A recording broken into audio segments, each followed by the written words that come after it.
And ladies and gentlemen, the newsmaker tonight is Naresh Arora. Remember, he's the man behind strategizing the NCP Ajit Pawar side of campaigning. In fact, if there's one big story that's emerged from Maharashtra elections, it's the stellar comeback of the NCP and particularly the Ajit Pawar faction.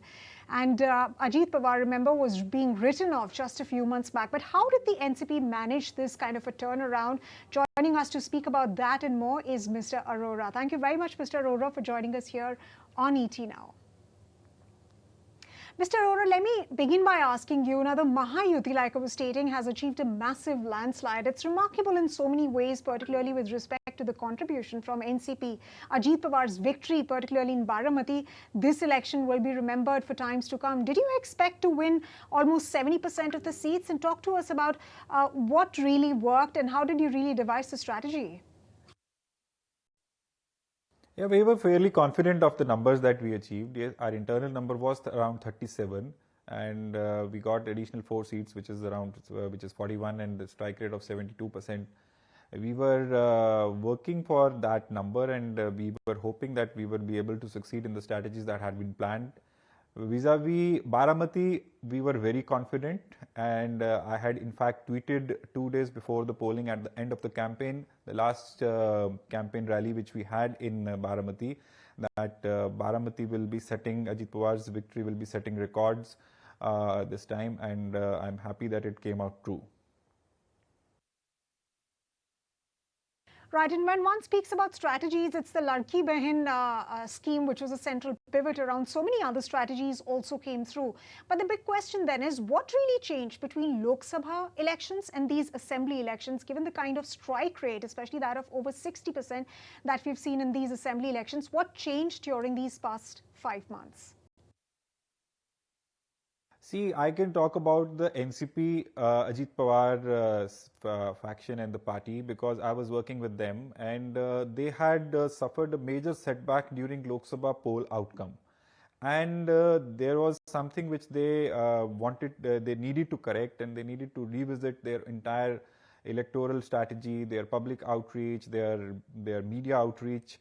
And we all sat down, including Mr. Ajit Pawar, Mr. Praful Patel, Mr. Sunil Tatkare, and we gave some suggestions based on the research and the problem statement, which were very readily accepted by the party leadership.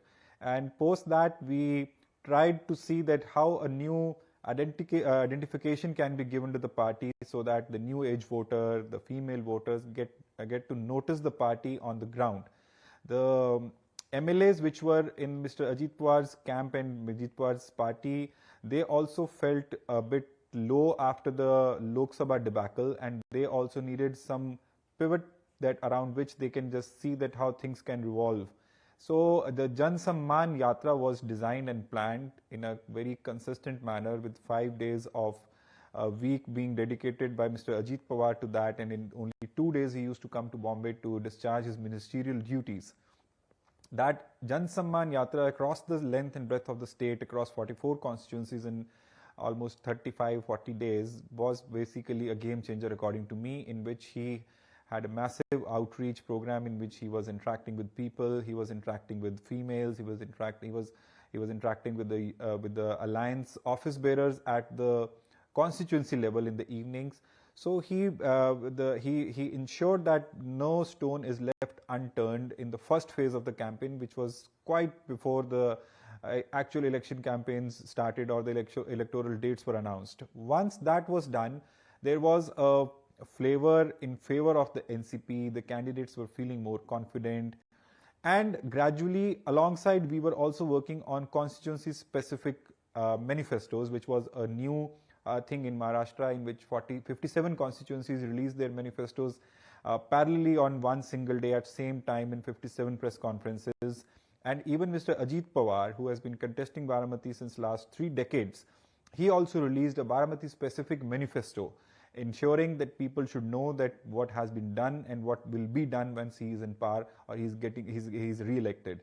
I think the localization of the campaign, localization of the election worked wonders for our candidates, because our candidates in any case had delivered on the development aspect. People could see that their lives have changed in whatsoever way possible, whether it is infrastructural development, whether it was welfare schemes, and Ladki Bahin Yojana, which was the fulcrum of every campaign around it. The females were attributing that 1,500 rupee monthly intake in their bank accounts to Mr. Ajit Pawar. So I think all these factors in combination helped propel the NCP to the numbers that it did. And one more thing which I should highlight is that the NCP and Mr. Ajit Pawar, along with the other leaders, focused entirely on the positive aspects of the campaign. You would not see even a single speech, whether it was in a public rally or a media interaction, in which he accused or abused the opposition even once. All right, so it was highly localized and constituency specific. And when you mentioned the positive side of the campaigning, I do remember that Mr. Pawar asked for his uncle not to be attacked. But, that's one side of the campaign. But when you look at the Congress's side of the campaign, that was touted as negative by many. It saw a massive rout. Where did they go wrong? And you speak to us as somebody who's chalked out a strategy for a party. Why is it that MBA's narrative of the constitution being in danger, caste census might have worked in Lok Sabha polls, but not exactly here? See, there is no rocket science to the narrative that worked in Lok Sabha elections not working in local elections, is because neither the constitution changing can happen through through an assembly election, nor any other reservation issue is going to be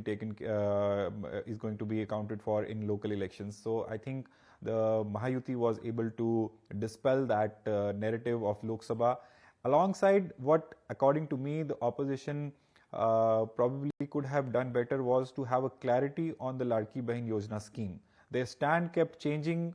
I would say if not week, every fortnight their stand changed. They started from that the scheme is not going to be able to be delivered. There are no finances. It is just a one-time thing. Then the second stance which they took was that the scheme is there for just a one installment and it will not continue after this. Third instance was that this is a bribe. This is to buy your votes. You should not fall into that trap. And then the fourth thing was that which they said that it was something which is just going to be till elections, and these people are not going to be able to do it after that. And the fifth and the biggest thing, according to me, what probably was the final nail was that when they said that they're going to increase the amount, basically endorsing the scheme at the last in the last 2 or 3 weeks of before the polling.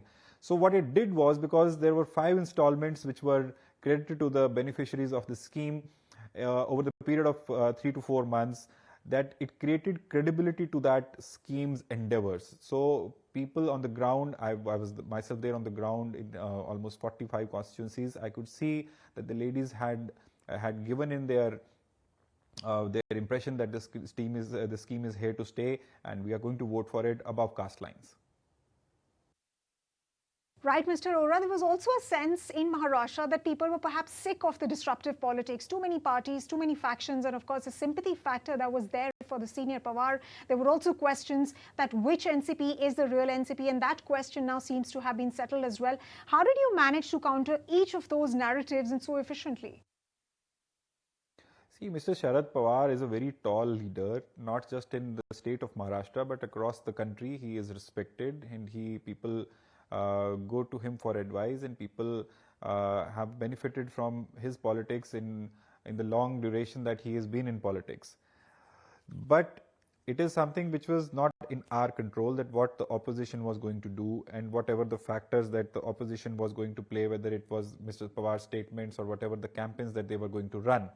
So we, instead of focusing on what they were going to do, focused more on what we can do, controlling the controllables, and we tried to localize the elections as much as we could.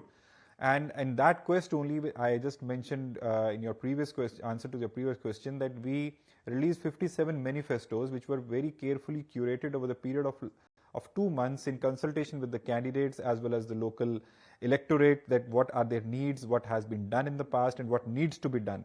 Because there was fairly a low anti-incumbency against the candidates, so we were able to basically see that the development agenda took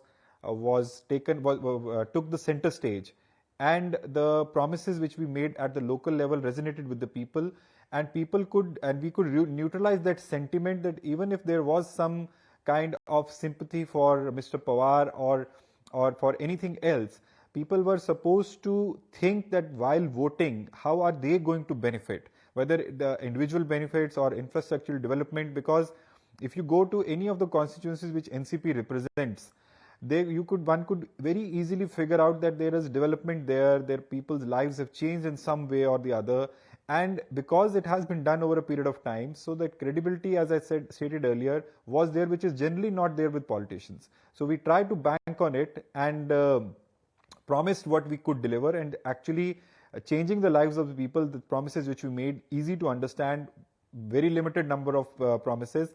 So the localization of the campaign helped, I think, neutralizing any other sentiment. Right, so going hyper-local is the key. But one final question, Mr. Arora, before we let you go. How do you think these results will change the course of the next set of elections? The playbook that will perhaps be used, for instance, for Delhi elections, how will that change, and what do you really see happening? I think the electoral outcome of Maharashtra will definitely will bolster the confidence of the ruling alliance, which is ruling at the center, and they will have more energy, more vigor to contest Delhi Assembly elections. But Delhi Assembly elections, again, as any other state election, are a different ball game. There is a local regional player which has been in power for almost I think 3 terms now, or 2.5 terms. So I think the electoral battle will be more interesting, because the ruling dispensation at the center and in Delhi both will be fighting hard for it.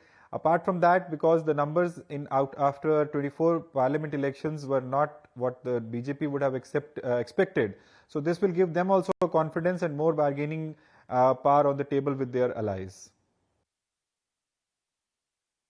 All right, so hyper-localization, quick delivery of services, and definitely being constituency-specific is the big key takeaway from Maharashtra elections. Once again, Mr. Arora, thank you very much for joining us, and congratulations on the kind of stellar results that we've seen. If you like this video, then like, share and subscribe to ET Now.